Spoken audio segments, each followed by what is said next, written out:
Good morning, students. Today we will start business study of class 11th. So, our topic is choice of form of business organization. यानी कि आप किस type का business organisation करना चाहते हो, आपकी चॉइस क्या है, वो डिपेंड क्या करती है, किन चीजों पे डिपेंड करती है, वो आज हम देखने वाले हैं. सो यहाँ से हम करते हैं.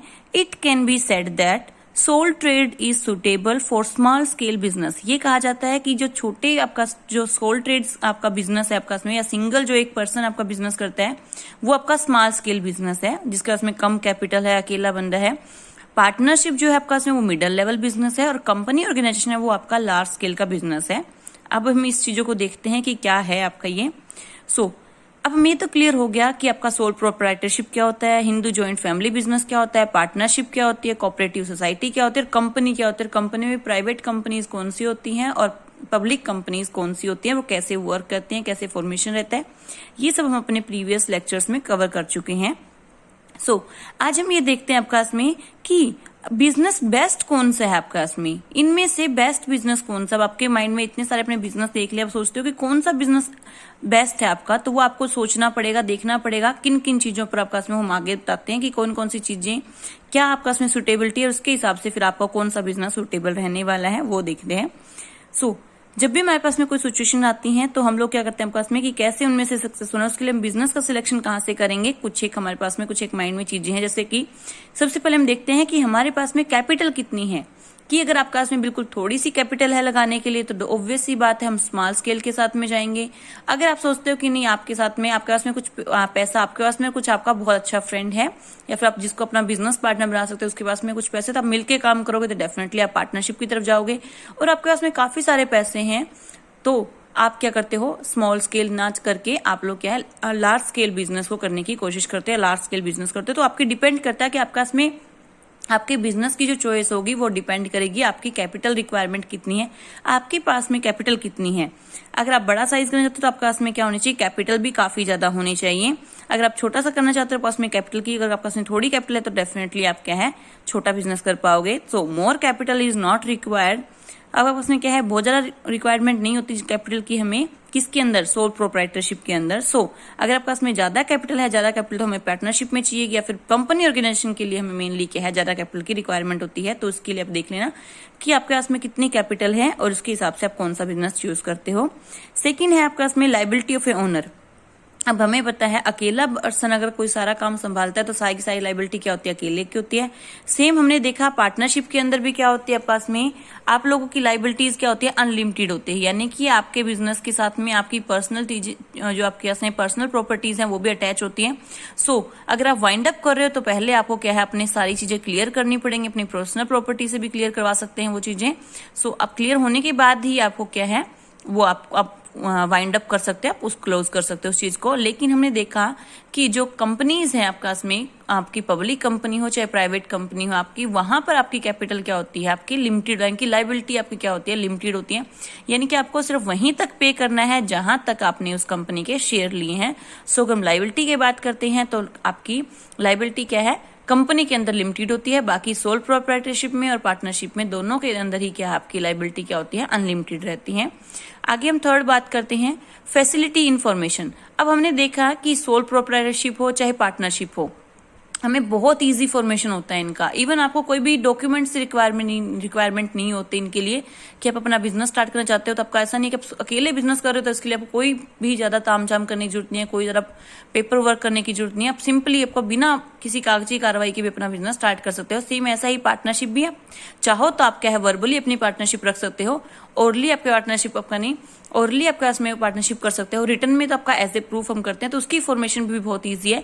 फॉर्मेशन सबसे मुश्किल है वो आपकी कंपनी की है क्योंकि उसके अंदर आपको क्या है बहुत सारे पेपर वर्क करने पड़ते हैं. जैसे कि हमने देखा था पहले आपको आर्टिकल ऑफ एसोसिएशन बनवाना पड़ता है, मेमोरेंडम ऑफ एसोसिएशन बनाना बहुत जरूरी होता है, प्रोस्पेक्टस आप इश्यू करते हो पब्लिक को, वहां से फिर कैपिटल आती है तो वो उसका फॉर्मेशन क्या होता है काफी लंबा होता है. जॉइंट हिंदू फैमिली बिजनेस के लिए भी आपको कोई भी फॉर्मेलिटी करने की जरूरत नहीं है. ये आपके एंसेंट टाइम से चलते आ रहे, आपके दादा परदादा करते थे, आप भी उसी बिजनेस के अंदर ज्वाइन हो गए तो उसके अंदर कोई भी कागजी कार्रवाई करने की जरूरत नहीं होती है. आगे फोर्थ हम देखते हैं कॉन्टिन्यूटी एंड स्टेबिलिटी. अब कॉन्टिन्यूटी हमने देखा कि कंपनी के अंदर सबसे ज्यादा कॉन्टिन्यूटी हमने देखी थी क्योंकि पार्टनरशिप भी क्या है, अगर एक पार्टनर की 2 ही पार्टनर है, एक पार्टनर की डेथ हो जाती है तो आपका पार्टनरशिप बिजनेस क्या है, नहीं चल पाएगा। सिंगल पर्सन कर रहा है, उसको कुछ हो गया तो ऑब्वियस सी बात है पर्सन आपका बिजनेस क्या है, बंद है। अगर 2 पर्सन मिलकर पार्टनरशिप बिजनेस कर रहे हैं, उसमें से एक आपका उसमें बैंकरप्ट हो गया या फिर आपका वो छोड़ के चला गया या फिर उसकी डेथ हो गई है, इंसॉल्वेंट हो गया, वो बैंकरप्ट हो गया है, तो उस केस में क्या है, आपका बिजनेस, आपकी जो आपने काम काज शुरू कर रखा था वो बंद हो जाएगा। लेकिन कंपनी के अंदर चाहे मेंबर आए चाहे कितने ही मेंबर जाएं, कंपनी आपकी हमेशा क्या है, चलती रहती है, कोई फर्क नहीं पड़ता मेंबर्स के आने से जाने से। तो कंपनी आपकी हमेशा क्या, तो कंपनी हमेशा कंटिन्यूटी रहती है, उसकी स्टेबिलिटी सबसे ज्यादा है। आपकी टैक्स लाइबिलिटी, अब आपकी क्या है, आपको पता है जितनी ज्यादा आप इनकम अर्न करोगे उतना ही ज्यादा आपका टैक्स रहता है। सेम इसी के लिए आपके पास में क्या है, अगर आपके बिजनेस स्मॉल स्केल पे तो ऑब्वियसली बात आपकी स्मॉल, आपके इनकी प्रॉपर्टी, आपकी जो इनकम है, प्रॉफिट है, वो भी कम होगा, तो टैक्स लाइबिलिटी भी कम होगी। बिजनेस आप कर रहे हो, आपके पास में कंपनी आप फॉर्मेशन कर रही है कंपनी, तो उसके अंदर हाई लेवल के आपस में क्या होगा, आपको प्रॉफिट होंगे, क्योंकि इतने सारे इन्वेस्टर्स होते हैं, इतना सारा मनी आपके उस कंपनी में लगा हो, तो उसकी रिटर्न भी आपको हाई मिलते हैं, तो उस पर भी क्या है, टैक्स आपकी ज्यादा रहती है। तो सोल प्रोप्राइटरी बिजनेस के अंदर की आपका टैक्स लाइबिलिटी आपको ज्यादा रहती है कि टैक्स बहुत कम पे करना पड़ता है, जबकि आपका बड़े साइज की बिजनेस है तो उसके अंदर आपका टैक्स ज्यादा बनता है। आगे मैनेजरियल नीड, अब हमें पता है सिंगल पर्सन करे तो उसको कोई मैनेजर अपॉइंट करने की जरूरत नहीं, छोटा सा स्केल का बिजनेस है उसका तो मैनेजर किसको जरूरत नहीं पड़ती।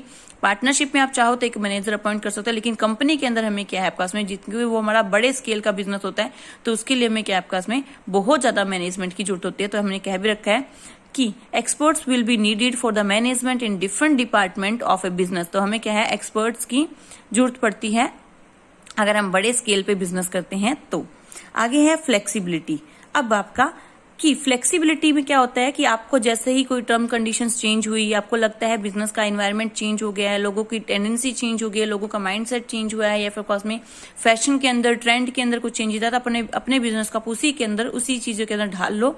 तो हमारी फ्लेक्सिबिलिटी कि आप कितना जल्दी उस चीज को फ्लेक्सिबल कर सकते हो, कितना जल्दी आप कस्टमर की एडवांटेज, कस्टमर की जैसे कि नीड है उसके अकॉर्डिंग अपने बिजनेस को मॉडिफाई कर सकते हो।